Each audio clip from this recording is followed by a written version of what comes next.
Olá, eu sou a Andressa Fabris e vou contar uma história para você.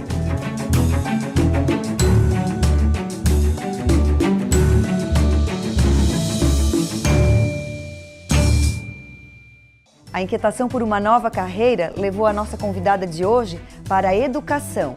E lá dentro da educação, uma nova inquietação, o resgate da infância. Vamos ouvir essa história?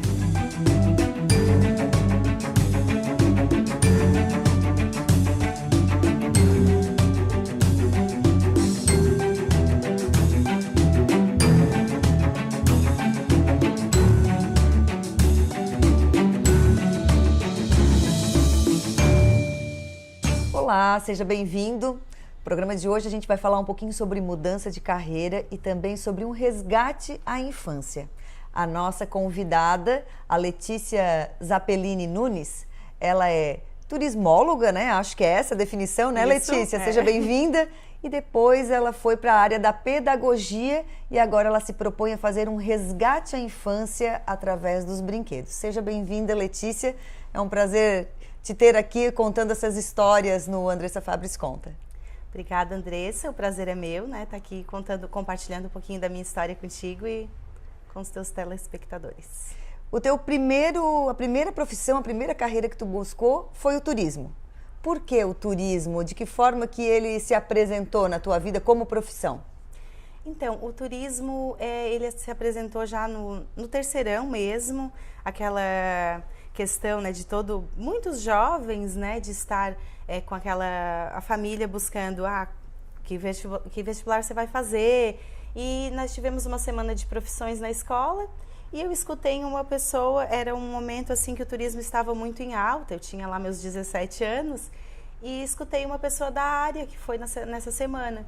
Então eu achei interessante, uma profissão que estava assim em alta naquele momento, e decidi, acho que naquele momento, uma decisão de uma jovem querendo a comodidade de estar perto da família, né? Me identifiquei com a área e fui fazer turismo na Unisul. A Unisul tinha um campus aqui na Içara, na época, e me formei na segunda turma do curso de turismo da Unisul. O que essa profissão, trabalhar com turismo, te abriu? Foi muito importante na minha vida profissional, assim, porque eu encontrei alguns mentores naquela época, e uma delas, Dona Ediselda Benedetti, né? E trabalhei na Associação Sul-Catarinense de Turismo, na Sucatur, na época, como estagiária.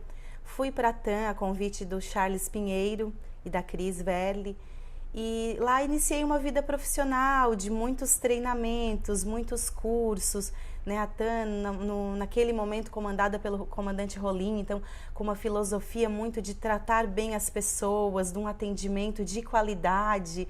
Então, assim, eu vejo que o turismo, ele me abriu muitas portas, assim, conheci alguns lugares do Brasil através do turismo, né? Trabalhei por algum tempo aqui na TAM de Criciúma, atendendo as pessoas, né? Então, isso me qualificou nesse sentido, assim, dessa importância de atender bem, né, as pessoas, acolher as pessoas, auxiliar elas a resolver os problemas, né? Eu acho que foi nesse sentido, assim. Hoje tu és pedagoga, psicopedagoga também. Isso. Quando é que começou, vou chamar de inquietação, por buscar uma nova atividade, uma nova formação? Então, começou assim, aos meus 20, 21 anos, já formada, né? Quando eu estava me formando em turismo, eu sentia que aquilo que eu tinha conquistado não era exatamente o que pulsava dentro de mim. Eu buscava novos desafios, gosto muito do relacionamento com pessoas, né, dessa parte de mentoria de pessoas, então aquilo era muito pulsante, né? E foi quando eu decidi, né, morar em Florianópolis por um tempo, fui trabalhar numa empresa de coaching, então fiz as formações em coaching, mas eu vejo que todas essas formações serviram muito para eu conseguir me reorientar profissionalmente, assim. Foi muito importante porque foi uma trajetória, uma busca, e nessa busca eu fui encontrando pessoas, encontrando instrumentos para chegar onde o meu coração pulsava, que era um trabalho, né, que hoje é um trabalho, né, que eu faço. estamos falando de que ano? Em que ano que foste buscar essa formação em coaching? Então, eu fui buscar essa formação por volta de 2006, 2005, foi quando eu fui morar em Florianópolis. Naquela época, o coaching não era uma atividade profissional tão popular quanto hoje, né? Agora que a gente vê o coaching sendo usado de forma tão contínua pelas empresas, pelas pessoas. Quando tu foste procurar o coaching, essa formação, foi muito mais para ter uma outra opção profissional para atuar nessa área, ou já foi para te redirecionar, para fazer um processo de autoajuda na reconstrução da tua profissão? Então, eu acredito que pela minha idade na época, assim, foi mais um redirecionamento de carreira, porque eu era muito nova, então eu não via uma possibilidade, até eu trabalhei e até me sinto muito fazendo isso numa conversa com amigas, escuto relatos, né, dessa mentoria, dessa coisa informal. Então eu não trabalhei com coaching nesse sentido, mas ele apareceu nesse momento para fazer essa reorientação, né, e eu trabalhei com jovens aprendizes em Florianópolis no projeto social do Senac. Foi onde eu encontrei com a educação de jovens e fui me apaixonando por essa área, tomando gosto, né? Então, através do coaching, eu encontrei o Senac Social e iniciei um trabalho que eu conseguia aplicar alguns instrumentos com aqueles jovens, com aqueles adolescentes, né, que eu trabalhava na época. Mas a Letícia também tem uma passagem pela Austrália, né? Como é que foi a saída para a Austrália e quando foi? Então, morando em Florianópolis, né, eu estava já iniciando uma pesquisa para fazer um outro curso superior, porque eu tentava encontrar uma pós-graduação, uma especialização que me qualificasse para trabalhar com educação, mas eu sempre encontrava assim também uma resistência de que seria necessário o curso superior. Então eu já estava nessa busca, foi quando eu decidi, antes de tomar alguma decisão, morar um tempo fora, porque eu já era formada, e estudar inglês. Aí fui para a Austrália em 2007, né? Fiquei lá na Austrália por 2 anos. E na Austrália eu fui como estudante de inglês, estudei inglês por um tempo. E na hora de renovar lá os documentos de estudante, eu precisava fazer uma escolha de um curso, né? E eu decidi, então, fazer um curso que é como se fosse um magistério mais condensado de 6 meses para aprender as regras do país, para trabalhar com educação e infância lá. E fiz esse curso, assim, eu gostaria de estar num espaço que eu conseguisse ampliar a língua inglesa, o contato com a cultura também. E trabalhei por 1 ano e meio que eu fiquei no país, eu trabalhei no mesmo espaço, que era um espaço Eco Kids Preschool. E assim, um lugar onde eu aprendi muitas coisas a respeito de educação, a respeito do brincar, onde eu despertei para essa situação do brinquedo, da importância dos brinquedos, né? E lá eu iniciei meus estudos na área da infância. Isso foi em 2007, fiquei lá por 2 anos até 2009.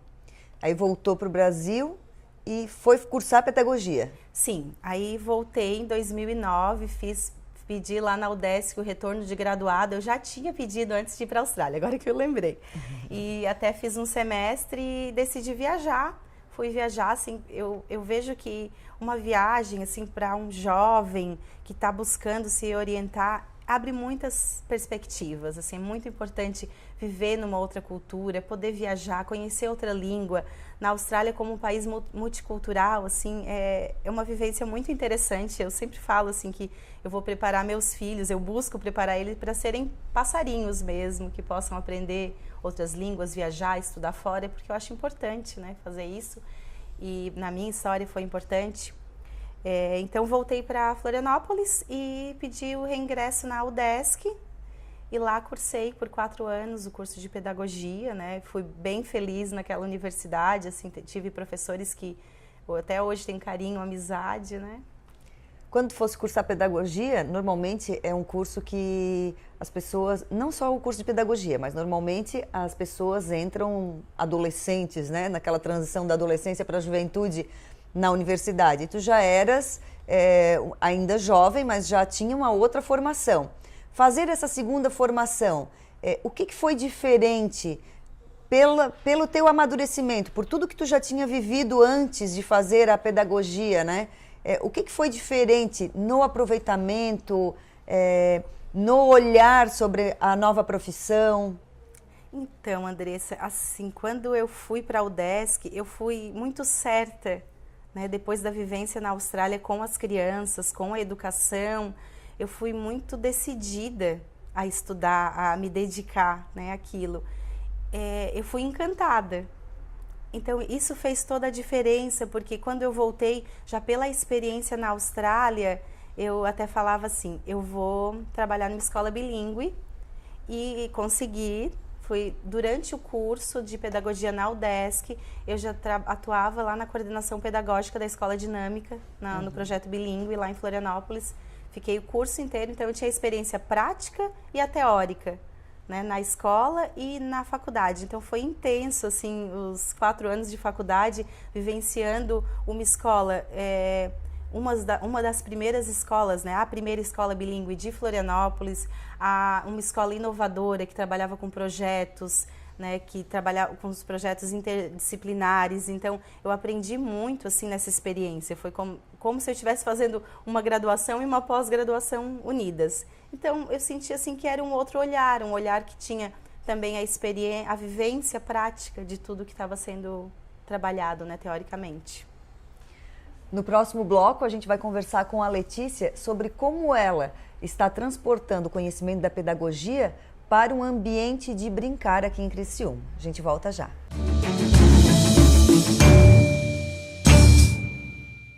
Somos instituição para você ter toda a confiança. Somos financeira, porque dinheiro não é tudo, mas ajuda a realizar os seus sonhos. Somos cooperativa, pois assim construímos nosso mundo. Somos premium, afinal, você merece exclusividade. Para nós, não existem perdedores, todos ganham juntos. É por isso que somos assim. Unicred, um time que coopera com você. Estamos de volta. Hoje a nossa conversa é com a Letícia Zappellini Nunes. Ela é turismóloga, mas também pedagoga, psicopedagoga. Ela fez uma transição de carreira, começou no turismo, mas depois se identificou com a área da educação e hoje ela transportou o conhecimento dela como psicopedagoga para um ambiente de brincar. É uma loja de brinquedos, porém tem oficinas, tem um espaço de brincadeiras para envolver as crianças num ambiente, vamos dizer assim, mais afastado de todas essas tecnologias que a gente está tão à disposição dessas crianças. Letícia, por que resgatar brinquedos com madeira, com coisas que a gente quase nem via mais em lojas de brinquedos? Então, Andressa, quando a minha experiência na Austrália trouxe muito desses materiais, né? Até quando eu vim embora, eu trouxe lá, tive que despachar num container alguns materiais, porque foi algo que me chamou muito a atenção, que eu não tinha visto anteriormente, né? E eu senti assim que ainda não era mãe e tive contato com muitos materiais importados também na Escola Dinâmica e depois numa pesquisa que eu até hoje sou do grupo de pesquisa lá da UDESC, um pouco inoperante no momento, assim, mas estou lá ligada ao grupo de pesquisa a respeito do brincar. Então eu entrei na UDESC já contestando a criação de um espaço de brincadeiras. E hoje temos lá na UDESC o LALU, que é um laboratório de vivências lúdicas, e sou bem feliz por ter esse espaço lá pela universidade, os professores terem conquistado esse espaço. Nessa pesquisa, nós fizemos visitamos muitos espaços de brincar na cidade de Florianópolis, foram em torno de 8 espaços, e avaliando o que tinha disponível, o acervo. Através da pesquisa e também da vivência em Florianópolis, eu conheci a brinquedoteca do Sesc Cacupé, que as brinquedotecas do Sesc são uma referência, né, a nível nacional, assim, de brinquedos, que utilizam esses brinquedos de madeira, esses brinquedos inteligentes e criativos, né, e até tive uma vivência de estágio lá dentro nesse espaço. Fiz uma formação na Associação Brasileira de Brinquedotecas, então para montar espaços brincantes e trabalhar a questão do brincar, né, em diversos âmbitos, porque o brincar ele é terapêutico, ele desenvolve a criança integralmente. Né? Então, se os materiais que a criança brinca estão selecionados intencionalmente, é muito mais rico o universo da criança. E eu achava os brinquedos muito prontos, né? Então foi assim, foi um despertar, né? Eu fui despertando e fui buscando, me qualificando, conhecendo materiais. E eu me sentia, quando eu, ainda morando em Florianópolis naquela época, né? Eu me sentia incomodada para comprar um brinquedo para uma criança, porque eu via, isso sempre muito seletiva nessa compra para os sobrinhos, não tinha filhos na época, né? E aí foi o projeto, assim, eu tinha planos lá em Florianópolis de retornar para Criciúma, por conta do trabalho do meu marido, que é aqui, né? E aí eu fui me organizando para né, desenvolvendo esse interesse, me desenvolvendo, participando de congressos, pesquisando materiais, né? Esse desejo por montar um espaço de brincadeiras, por resgatar esses brinquedos, já veio antes de ser mãe, durante a formação, durante o teu início na carreira de psicopedagoga, psicopedagoga. Depois que tu te tornasse mãe, intensificou? Tem uma mudança aí de visão sobre a brincadeira ou só fortaleceu aquilo que tu já vinhas pensando? Então, o desafio é maior, né? Enquanto eu estava lá na escola fazendo adaptações, né? Fazendo aquilo com carinho pelas crianças, mas é diferente. Mas intensificou bastante, assim, porque eu já tinha o projeto da Ludolê, ele tá assim comigo já fazem 7 anos, de congresso, formações extras, coisas acontecendo. E aí no ano de 2014 eu vim embora para Criciúma, né? Morar aqui para poder constituir família e na sequência já estava grávida do meu primeiro filho, Benício. Então eu precisei, né, me dedicar a ele, parei de trabalhar um tempo, fui me dedicar a ele e o projeto ele ficava cada vez mais assim forte dentro de mim, né? Porque eu sempre fui muito ativa, gosto de estar pensante, de estar buscando coisas, muito criativa, então eu buscava fazer com ele algumas vivências, fazia, né? Eles são meu laboratório de experimentos. Então, muitos brinquedos eu tenho em casa, eles experimentaram, então quando eu consigo orientar um pai, eu já sei o que funciona, o que chama a atenção das crianças, mas intensificou, porque eu pensava assim, eu sentia essa dificuldade de comprar um material diferenciado, de poder oferecer aquele brinquedo mais afetivo, mais inteligente, que a família se envolva com a criança, que ela vá, conforme ela vai crescendo, então como não é um brinquedo de moda que eu tenho, né, lá na minha loja, no meu espaço, a criança vai crescendo e ela vai reelaborando as brincadeiras, ela vai complexificando isso, né? Então eu acho isso muito legal. Ela ganha com 2 aninhos, ela brinca com 3, 4, 5, 6 e continua aquele brinquedo que nunca é esquecido, que ele é afetivo. Eu sinto muito isso nesses materiais mais inteligentes, né? Que são brinquedos mais afetivos, que são escolhidos com mais carinho, não por um modismo, né? Achas que a tecnologia entrou, e não só a tecnologia no sentido dos iPads e tablets, né, de forma geral, e telefones celulares, mas até nos brinquedos mais mecânicos, mais prontos, né, como tu mesma dissesse. Achas que essa tecnologia entrou nas famílias porque elas realmente despertam mais a atenção das crianças ou porque se tornou cômodo para os pais oferecer um brinquedo que a criança fica ali entretida, ligada, conectada? Eu acho que um pouco das duas coisas, mas eu sinto que é muito forte essa questão de ser cômodo, porque muitas vezes nós observamos assim, quando estamos no restaurante em família, a criança aqui, né, com tablet, e ela nem olha o que ela está comendo, ela não interage com quem está na mesa.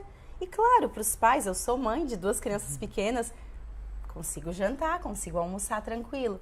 Mas o que me preocupa não é a tecnologia, porque ela é positiva, né? mas o que me preocupa é o excesso dessa tecnologia, né? As crianças que diariamente, assim, tem pesquisas já americanas falando da importância da vivência na natureza para as crianças, que ela se desenvolve intelectualmente, as relações sociais, que a questão da obesidade infantil, e, dentre outras até deficiências que auxiliam a criança a ficar mais calma, ficar mais tranquila, se socializar, poder admirar o belo, ser mais criativa, mais resiliente, porque ela brinca na natureza. Mas ao invés dessa, e recomenda-se 1 hora diária de brincadeira ao ar livre. As crianças não têm isso hoje. Eles têm sim 1 hora de TV, ou de tablet, ou de desenho no celular. Me preocupa muito os conteúdos que essas crianças têm acesso, né? Porque coloca uma criança com um tablet na mão com o YouTube livre, ela vai clicando e logo ela chega num lugar que os pais nem imaginam que pode chegar.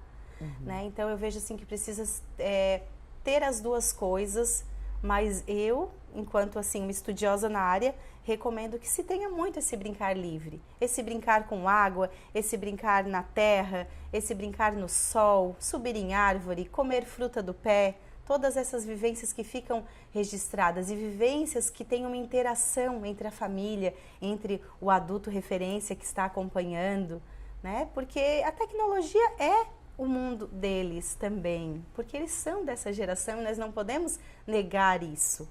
Mas assim, ensinar. Então, se eu construo uma educação para instigar a investigação, a pesquisa, a criança vai usar a tecnologia de maneira positiva e também mediada, controlada, né? Vamos pesquisar, então, você gostou desse animal, desse inseto? Vamos pesquisar o que é isso, onde ele aparece, onde ele vive, do que ele se alimenta.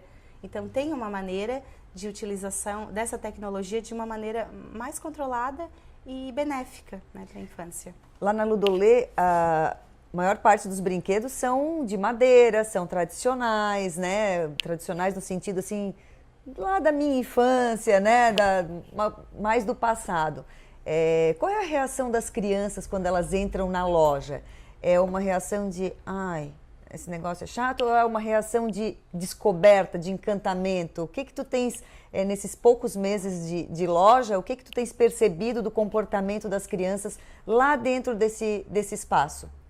Então, eu sinto que eles ficam bem encantados, assim, chegam e como a loja ela é bem colorida, ela chama atenção, as crianças seguem explorando. E nós tivemos um conceito assim de espaço que ela não restringisse o brincar. Então, assim, quando nós estávamos fazendo todo o projeto, nós pensamos em acolher as famílias, porque tem lojas que a gente chega e a criança não pode brincar, tá tudo fechado, tá tudo nas estantes. Então, nós queríamos algo diferente, um espaço que valorizasse essa cultura da infância. Então, lá na loja, nós temos um espaço, as crianças chegam com as famílias e já é assim de praxe no atendimento que olhemos para essa criança, convidamos ela para brincar, os ambientes já são convidativos, então muitas vezes nós nem convidamos, a criança já vai independente e brinca, porque tem acesso a alguns brinquedos que estão organizados para isso, né? Então eu sinto assim um olhar de encantamento, um olhar do belo, de gostar do que está vendo, as experiências que eu ouço das famílias, assim, das crianças que já estão utilizando esses brinquedos. Eu peço muito para as pessoas assim me darem um feedback, a criança que foi presenteada gostou, e o que a gente tem ouvido assim que tá sendo bem legal a aceitação do público, das famílias, das crianças, né? Então tá. Antes da gente começar a entrevista, a Letícia me disse que a Ludolê não é só uma loja. Ela não se propõe a ser apenas uma loja, mas um espaço de brincar. Como que isso funciona lá dentro? A Ludolê, ela nasceu como um espaço de valorização da cultura da infância, onde tem materiais que são selecionados, né? A compra do material que é vendido na loja, ela passa por todo um viés psicopedagógico, um material de qualidade, né? Que vai proporcionar experiências diferenciadas para a criança. Só que a casa ela era ampla e ela tinha um espaço disponível quando eu fui projetá-la, né? No nascimento da Ludolê. Então, eu tinha um sonho que era a montagem de uma brinquedoteca, mas das diversas vivências e experiências, assim, as pessoas colocavam um certo risco, né, nos depoimentos de colocar uma brinquedoteca. Só que eu tinha um espaço que eu podia otimizar e 2 filhos pequenos em casa. E eu não me sentia bem tendo um espaço de valorização da cultura da infância, uma loja que trabalha com construção de acervos em escola, que fornece material escolar, que monta espaços em cafés, em restaurantes, e deixar os meus filhos, né, eu trabalhando com isso, deixar os meus filhos na frente da televisão em casa. Então, para mim, isso não era coerente. E aí nós decidimos montar, juntamente com a Ludolê Brinquedos, as Brincadeiras de Verdade, que é um espaço que nós temos lá em anexo da loja, de 200 metros quadrados, ao ar livre e também interno, para trabalhar com brincadeiras. Então é um espaço de acolhimento para essas famílias, brincadeiras e oficinas, oficinas de artes, oficinas culinárias, construção de brinquedo, jardinagem. Até hoje está tendo uma oficina de jardinagem lá, de terrário. Coisas que as crianças saem do óbvio, né, que a escola, por ter às vezes uma demanda de conteúdo, de número de crianças, não consegue atender com tanta frequência. E eu sempre falava assim, é um espaço de aconchego, que a mãe às vezes está com uma agenda muito cheia e o filho costuma atender o filho no contraturno escolar, mas está com a agenda mais cheia, precisa de um apoio. Então nós podemos fazer esse apoio com profissionais, né? Lá tem uma pedagoga e uma arte educadora, que também é arte terapeuta, que fazem parte lá da equipe, e nós montamos toda a programação mensal e temos oficinas diárias acontecendo, né, pela manhã. Então o espaço atende lá as crianças das 8 ao meio-dia. Às 10h30 acontecem as oficinas, né? Todo dia com uma programação diferenciada. Então, eu tenho sempre assim nesse projeto que ele é além dos muros da escola, ele é lúdico, ele é brincante, ele tem que promover encantamento.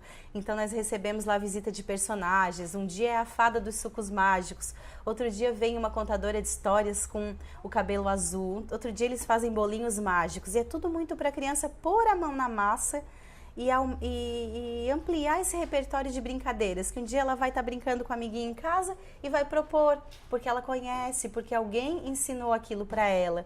E o que a gente percebe é que as famílias estão com uma demanda de vida mais acelerada, e a proposta do espaço é um slow children mesmo, desacelera, deixa a criança ser criança, viver a sua infância na sua totalidade, com ócio criativo, com espaço para arte, porque sabemos que através de tudo isso ela amplia, aumenta a autoestima, ela se sente mais tranquila, mais bem cuidada, né, olhada, porque está lá as profissionais com aquela disponibilidade. Então o trabalho delas é estar disponível. E eu falo para as mães assim que o meu querer é que elas saiam de lá com o coração tranquilo. Né? Que elas saibam que os filhos estão em segurança, bem atendidos. Né? Tá joia, obrigada, Letícia, por ter contado a sua história, né, e dado uma aula ali de infância, de resgate à infância. Muito obrigada por ter participado do programa de hoje. Eu que agradeço. Obrigada a você também que nos acompanhou nesta semana. Na próxima semana, uma nova história para você. Até lá!